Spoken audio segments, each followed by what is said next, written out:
ഉഷകാലം നാം എഴുന്നേൽക്കുകപരനെ ശുഭേ സ്തുതിപ്പാ.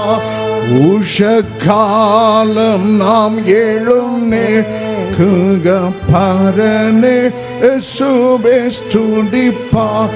ഉഷകാലമെന്താനന്ദം നമ്മൾ പ്രിയനോടാടുത്തിടുകിൽ. ഉഷകാലമെന്താനന്ദം പ്രിയനോടാടുത്തിടുകിൽ. ആകയാൽ നീ സഹിക്കുന്ന, നീ ചുമക്കുന്ന ദൈവ പൈതലേ, നിന്റെ എല്ലാ തിന്മകളെയും മാറ്റി നന്മകളാൽ നിറയ്ക്കുന്ന ശക്തനായ യേശു നിന്നിൽ ഉണ്ട്. ആമേൻ, ആമേൻ. ഈ ദോഷം അല്ലെങ്കിൽ തിന്മ 3 തരത്തിലാണ്. Number 1 personal evil, number 2 structural evil, number 3 natural evil. വ്യക്തിപരമായ ദോഷം, സാമൂഹിക ദോഷം, പ്രകൃതി നൽകുന്ന ദോഷം. ഒന്നാമത് നാം ധ്യാനിക്കുവാൻ പോകുന്നത് ഇൻഡിവിജ്വൽ അല്ലെങ്കിൽ പേഴ്സണൽ ഈവിൾ, വ്യക്തിപരമായ ദോഷം. സാലമൻ രാജ എഴുതുന്ന എല്ലാവർക്കും എല്ലാം ഒരുപോലെ. ആമേൻ. പ്രസംഗി 9:2 എല്ലാവർക്കും എല്ലാം ഒരുപോലെ. അദ്ദേഹം വ്യാഖ്യാനിക്കുന്ന യാഗം അർപ്പിക്കുന്നവനും യാഗം അർപ്പിക്കാത്തവനും ഒരേ ഗതി. അത് മായ, അത് മായ. പ്രാർത്ഥിക്കുന്നവനും പ്രാർത്ഥിക്കാത്തവനും ഒരേ ഗതി. All come alike. One who sacrifices and one who sacrifices not. എല്ലാവർക്കും ഒരേ ഗതി. നീതിമാനും ദുഷ്ടനും ഒരേ ഗതി. യാഗം അർപ്പിക്കുന്നവനും യാഗം അർപ്പിക്കാത്തവനും ഒരേ ഗതി. നിർമ്മലനും മലിനനും ഒരേ ഗതി. Solomon says it is vanity, മായ. അത് ഒന്നുകൂടെ പ്രസംഗി 8:14 സാലമൻ സ്പഷ്ടമാക്കുന്ന ബൈബിൾ നമ്മ പഠിപ്പിക്കുന്ന പ്രസംഗി 8:14 നീതിമാന്മാർക്ക് ദുഷ്ടന്മാരുടെ പ്രവൃത്തിക്ക് യോഗ്യമായത്, ദുഷ്ടന് അവന്റെ പ്രവൃത്തിക്ക് യോഗ്യമായിട്ട്, ദുഷ്ടന്റെ പ്രവൃത്തിക്ക് യോഗ്യമായിട്ട് നീതിമാന് ലഭിക്കുന്നു. അത് എങ്ങനെ ന്യായമാകും? അത് എങ്ങനെ നീതിയാകും? ദുഷ്ടന് ലഭിക്കേണ്ടത് നീതിമാന് ലഭിക്കുന്നു. എല്ലാവർക്കും എല്ലാം ഒരുപോലെ. എങ്കിലും ഈ ദൈവത്തിനെ മുറുകെ പിടിച്ച് ജീവിച്ചാൽ വാനം ഇടിഞ്ഞിൻ്റെ തലയിൽ വീണാലും നീ കുലുങ്ങിപ്പോകത്തില്ല. You will not be shaken. സങ്കീർത്തനക്കാരൻ എഴുതുന്ന 16:8 ബൈബിൾ നമ്മ പഠിപ്പിക്കുന്ന ഞാൻ യഹോവയെ എപ്പോഴും എൻ്റെ മുമ്പിൽ വച്ചിരിക്കുന്നു, അല്ലെങ്കിൽ യഹോവ എൻ്റെ മുമ്പിൽ എപ്പോഴും ഇരിക്കുന്നു. ഞാൻ എൻ്റെ ദൈവത്തെ എപ്പോഴും എൻ്റെ മുമ്പിൽ വച്ചിരിക്കുന്നു. അവൻ എൻ്റെ വലതു ഭാഗത്ത് ഉള്ളത് കൊണ്ട് ഞാൻ കുലുങ്ങിപ്പോവുകയില്ല. ആമേൻ, ഹല്ലേലൂയ. കാരണം അവൻ ഇളകിപ്പോകാത്ത പാറ. എനിക്ക് ബലം നൽകുന്നവൻ, എനിക്ക് ശക്തി നൽകുന്നവൻ. വ്യക്തിപരമായ ദോഷം നിന്നെ ലാക്കാക്കി ആഞ്ഞടിക്കുമ്പോൾ നീ കുലുങ്ങി തകർന്നു പോകുവാൻ കൈവിടാത്ത പൊന്ന് യേശു നിനക്ക് ഉണ്ട്. ബൈബിൾ നമ്മ പഠിപ്പിക്കുന്ന യോബ് 1:1, യോബ് 1:5, യോബ് 1:19, യോബ് 1:1 ബൈബിൾ നമ്മ പഠിപ്പിക്കുന്ന യോബുവിനെ കുറിച്ച് ദൈവം സാക്ഷീകരിക്കുന്ന ഇവൻ നീതിമാൻ, ഇവൻ നീതിമാൻ. 5-ാം വചനത്തിൽ അതേ നീതി തൻ്റെ എല്ലാ മക്കളിലും ഇരിക്കേണ്ടതിന് യോബ് പുലർച്ചയ്ക്ക് അതിരാവിലെ എഴുന്നേൽക്കും. തെറ്റിപ്പോയി എൻ്റെ കുഞ്ഞുങ്ങൾ എന്തെങ്കിലും പാപം ചെയ്തിട്ടുണ്ടോ എന്ന് ഉള്ളിൽ ഭയപ്പെട്ട് അതിരാവിലെ തൻ്റെ പുത്രന്മാർക്ക് വേണ്ടി അവൻ യാഗമർപ്പിക്കും. അതിൻ്റെ അർത്ഥം അവൻ്റെ മക്കളും നീതിമാന്മാർ. അവൻ നീതിമാൻ, അവൻ്റെ തലമുറയും നീതിമാന്മാർ. പക്ഷേ ആ ദോഷം വന്നതോ അവന് മാത്രം. ആമേൻ. മരുഭൂമിയിൽ നിന്ന് ഒരു കൊടുങ്കാറ്റ് പുറപ്പെട്ട് എത്രയോ കള്ളുകുടിയന്മാർ, എത്രയോ ദുഷ്ടന്മാർ, എത്രയോ കൈക്കൂലി മോഹികൾ ഉണ്ടായിരുന്നിട്ടും അവരുടെ വീടിന് ഒന്നും ലാക്കാക്കാതെ യോബ് 1:19 കൊടുങ്കാറ്റ് പുറപ്പെട്ട് യോബുവിൻ്റെ വീടിനെ മാത്രം ലാക്കാക്കി ആഞ്ഞടിച്ച്. ഇൻഡിവിജ്വൽ ഈവിൾ, വ്യക്തിപരമായി അനുഭവിക്കുന്ന ദോഷം. ഇതേ അവസ്ഥയിൽ പഞ്ചറായ ടയർ പോലെ മക്കളെ ദൈവസന്നിധിയിൽ വന്നിട്ടുണ്ടോ? അവൻ ഇന്ന് പമ്പടിച്ച് ഓടുവാൻ ശക്തിയുള്ള ബലം നിനക്ക് തന്ന് അയക്കാൻ പോകുന്നു. ഇത് സുന്ദർ സിംഗിൻ്റെ ശബ്ദമല്ല, ദൈവത്തിൻ്റെ ശബ്ദമാണ്. കേട്ടുകൊള്ളുക. രാജാക്കന്മാരുടെ പുസ്തകത്തിൽ ഒരു കിങ് ഒരു പ്രവാചകനെ നോക്കി തുലാസിൽ അവൻ നിറക്കുന്നു. 1 രാജാക്കന്മാർ 18:7. ആരും ആരെയും അത്ര വേഗം നിർത്തിക്കളയരുത്, ദോഷം അനുഭവിക്കും. ബൈബിൾ നമ്മ പഠിപ്പിക്കുന്ന ആഹാബ് അടുത്തവൻ്റെ മുതലും സ്വത്തും അതിർത്തിയും വെട്ടിപ്പിടിക്കാൻ കള്ളസാക്ഷി ഉണ്ടാക്കി കള്ളപ്രമാണം എഴുതി കല്ലെറിഞ്ഞിക്കൊന്ന ലോക അഗ്രമി. മറ്റൊരു ബുഡിൻ ലോക അഗ്രമി, പേര് ആഹാബ്. കർത്താവിൻ്റെ കൺമണി, ദൈവത്തിൻ്റെ ചെല്ലപ്പിള്ള, ദൈവപ്രസാദം ലഭിച്ചവൻ. നാട് മുഴുവനും ക്ഷാമം കൊണ്ട് നിറങ്ങിയപ്പോൾ സ്വർഗത്തിലെ ദൈവം കാക്ക കൊണ്ടും കെറിത് തോട്ടിൻ്റെ പനിനീർ വെള്ളം കൊണ്ടും വിധവ കൊണ്ടും തൻ്റെ മകനെ പോറ്റുവാൻ ആ ഭാഗ്യം ലഭിച്ച പ്രവാചകൻ എലീജ.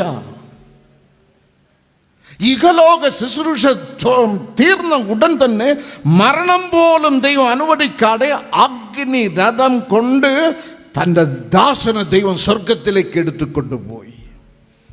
അവനെ നോക്കിക്കൊണ്ട്, ആ നീതിമാനെ നോക്കിക്കൊണ്ട് ദുഷ്ടൻ പറയുന്നു, ആരിത്? ഇസ്രായേൽ രാജ്യത്തെ കലക്കുന്ന എലിജയോ?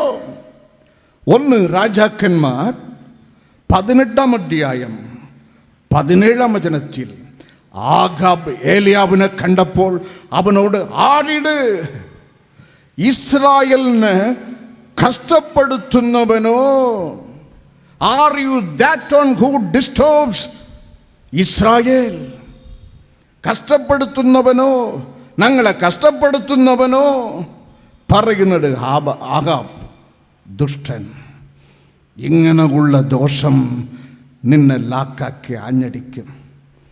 സങ്കീർത്തനം 105:19 ഇരുമ്പ് ചങ്ങലകളാൽ പിണക്കപ്പെട്ട ഒരു മഹാപരിശുദ്ധൻ ജോസഫ്. ആമേൻ. വേശ്യ സ്ത്രീ പരവോന്റെ ഭാര്യ പാർക്കുന്നത് കൊട്ടാരത്തിൽ, നിഷ്കളങ്കൻ പാർക്കുന്നത് കുണ്ടറയിൽ. അതാണ് ദോഷം. ആമേൻ. അവൾ പാർക്കുന്നത് ഇന്ന് കൊട്ടാരത്തിൽ, ഇവൻ പാർക്കുന്നത് കുണ്ടറയിൽ. ഫിലാത്തോസ് വീണ്ടും വീണ്ടും തൻ്റെ വിധി മാറ്റി എഴുതി. I do not find any fault in this righteous man. ദൈവം തൻ്റെ പൊന്നു ഭാര്യ മുഖാന്തരം ജഡ്ജ് ഫിലാത്തോസിനെ ഉണർത്തിയതാണ്. മറ്റാളുകളെ പോലെ അല്ല മകനെ, അവൻ നീതിമാൻ, അവൻ നീതിമാൻ. വിധി എഴുതുമ്പോൾ സൂക്ഷിച്ച് എഴുതണം, ജാഗ്രത പുലർത്തണം. അവൻ വീണ്ടും വീണ്ടും വിധി എഴുതി 3 പ്രാവശ്യം. I don't fault in him, I don't find any fault in him. ഞാൻ ഈ യേശുവിൽ ഒരു കുറ്റവും കാണുന്നില്ല.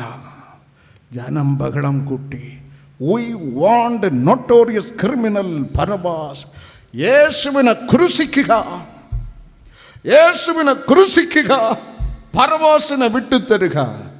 അവസാനം ഫിലാത്തോസ് കൈ കഴുകി. ഇതിൻ്റെ ഫലം നിന്റെ തലമുറ അനുഭവിക്കും. ഇന്ന് വരെ അനുഭവിച്ചിട്ടും അത് തീർന്നിട്ടില്ല.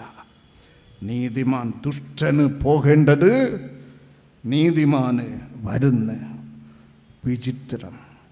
ഇന്നും നാം ഭൂമിയിൽ കാണുന്ന ഒരു വിചിത്രം, വ്യക്തിപരമായ ദോഷം ഒന്ന്. രണ്ടാമത് സ്ട്രക്ചറൽ ഈവിൾ, സാമൂഹിക ദോഷം. അന്ന് തൻ്റെ വേലക്കാരന്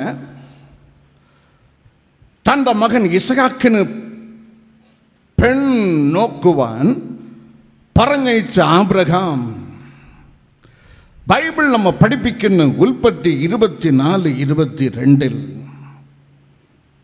10 ഷേക്കൽ വെയിറ്റുള്ള 10 ഷേക്കൽ 2 ബ്രേസ്ലെറ്റ്. 10 ഷേക്കൽ എന്ന് പറയുമ്പോൾ 114 ഗ്രാം, 14.25 പവൻ. 14.25 പവൻ തനിക്ക് വരാൻ പോകുന്ന മരുമകളുടെ കയ്യിലിടുവാൻ പെണ്ണ് കണ്ട ഉടൻ തൻ്റെ വേലക്കാരൻ്റെ കയ്യിൽ ആബ്രഹാം കൊടുത്തയച്ചത് 14.25 പവൻ വെയിറ്റുള്ള 2 വളകൾ, 3/4 പവൻ വെയിറ്റുള്ള ഒരു മൂക്കുത്തി. ഇന്ന് കാലം മാറി, നേരെ തിരിച്ച്. ഇത് ബൈബിൾ നമ്മ പഠിപ്പിക്കുന്ന സമൂഹത്തിൽ നാം കാണുന്ന ഒരു ദോഷം. വക എന്ന് പറയും, വക പോരാ, കൊണ്ടുവിടാൻ പറയും, വക പോരാ. നമ്പർ 1. ചിലർക്കിത് മുതൽ പോരാ, സ്ത്രീധനം പോരാ. സമൂഹത്തിൽ ഇന്ന് നിലനിൽക്കുന്ന ഒരു ദോഷം. രണ്ടാമത് കോഴ. എവിടെ നോക്കിയാലും കോഴ. അവൻ വാങ്ങിക്കുന്നു, അവൻ വാങ്ങിച്ചത് പോരാ എന്ന് അവൻ്റെ മകനും വാങ്ങിക്കുന്നു, അവൻ്റെ പേരമക്കൾ വാങ്ങിക്കുന്നു. കൈക്കൂലി. ഇത് അന്ന് തുടങ്ങിയതാണ്. ഇസ്രായേൽ ജനത്തെ വകവരുത്തുവാൻ ഹാമാൻ 10,000 വെള്ളി താലന്ത് രാജാവിൻ്റെ കയ്യിൽ കൈക്കൂലി കൊടുത്തു.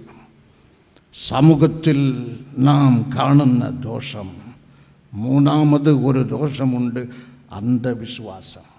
പറയും, ദൈവത്തെ വിചാരിച്ച് വലത് കാലെടുത്ത് വെച്ച് വീട്ടിൽ കയറാൻ. അത് നല്ലത്, ദൈവത്തെ വിചാരിക്കുന്നത് നല്ലത്. പക്ഷെ വലത് കാൽ തന്നെ എടുത്തു വയ്ക്കുന്നത് അന്ധവിശ്വാസം. കാല് ആട്ടിയാൽ കടം കൂടും, അന്ധവിശ്വാസം. ഇരിക്കുന്നത് കാക്കയുടെ കറുപ്പിൽ, ആ കുഞ്ഞു കുട്ടിയുടെ കന്നത്തിലൊരു കറുത്ത പൊട്ട്, അന്ധവിശ്വാസം. നേരം സന്ധിയായാൽ വീട് തൂക്കുന്നത് നിനക്ക് ദാരിദ്ര്യം കൊണ്ടുവരും, അന്ധവിശ്വാസം. എത്രയോ ഇങ്ങനെ അന്ധവിശ്വാസം. സ്ട്രക്ചറൽ ഈവിൾ, പേഴ്സണൽ ഈവിൾ, വ്യക്തിപരമായ ദോഷം, സാമൂഹിക ദോഷം. മൂന്നാമത് പ്രകൃതി നൽകുന്ന ദോഷം. വെള്ളപ്പൊക്കം, ഭൂചലനം, ഇടിമുഴക്കം, മിന്നൽ വെട്ട്. ഇപ്പം നാം കോവിഡിനെ കണ്ട് കോടിക്കണക്ക് ജനം മരണത്തിലിങ്ങനെ ഒഴുകിപ്പോയി. ഈ കോവിഡ് പുറപ്പെട്ട അതേ നാളിൽ നിന്ന് കറക്റ്റ് 100 ആണ്ടുകൾക്ക് മുമ്പ് 918 ഏപ്രിൽ മുതൽ കറക്റ്റ് എത്ര നൂറാണ്ടുകൾക്ക് മുമ്പ് നമ്മുടെ ദേശങ്ങളെ പിടിച്ചു നോക്കിയ സ്പെയിൻ ഫ്ലൂ, അന്ന് ഉണ്ടായിരുന്ന 160 കോടി ജനം, അതിൽ 5 കോടി പേർ ഒഴുകിപ്പോയി. പ്രകൃതി നൽകുന്ന ദോഷം കർത്താവ് അരുളി ചെയ്യുന്ന വ്യക്തിപരമായ ദോഷമാണോ, സാമൂഹിക ദോഷമാണോ, പ്രകൃതി നൽകുന്ന ദോഷമാണോ? നീ എൻ്റെ അടുക്കൽ വാ, എൻ്റെ അടുക്കൽ വാ, നീ എനിക്ക് പിടിതാ, തൊട്ടുകൂട്ടാൻ വരരുത്. അച്ചാറ് തൊട്ടിക്കൂട്ടുന്നത് പോൽ ദൈവത്തെ തൊട്ടുകൂട്ടാൻ നീ വരരുത്. നീ വന്ന് അടങ്ങിയിര്, സമർപ്പിക്ക്. എന്നാൽ നീ ചുമക്കുന്ന സർവദോഷവും ഞാൻ നന്മയായി റീപ്ലേസ് ചെയ്ത് നിനക്ക് നൽകും. ആമേൻ. ക്ലേശം സന്തോഷമാകും, അപമാനം മാനമാകും, താഴ്ച ഉയർച്ചയാകും, രോഗം സൗഖ്യമാകും, ഇരുള് വെളിച്ചമാകും, എല്ലാ തിന്മകളും നന്മകളായി മാറും. ഒരു പ്രസംഗവുമായില്ല ഞാൻ എൻ്റെ മുമ്പിൽ നിൽക്കുന്നത്, നിങ്ങളുടെ മുമ്പിൽ. ഇത് അനുഭവിച്ച്, ഇത് സ്വന്തമാക്കി, ഇത് രുചിച്ച് ജീവിച്ചു കൊണ്ടാണ് ഈ വചനം നിങ്ങളോട് ഞാൻ സംസാരിക്കുന്നത്. ആമേൻ.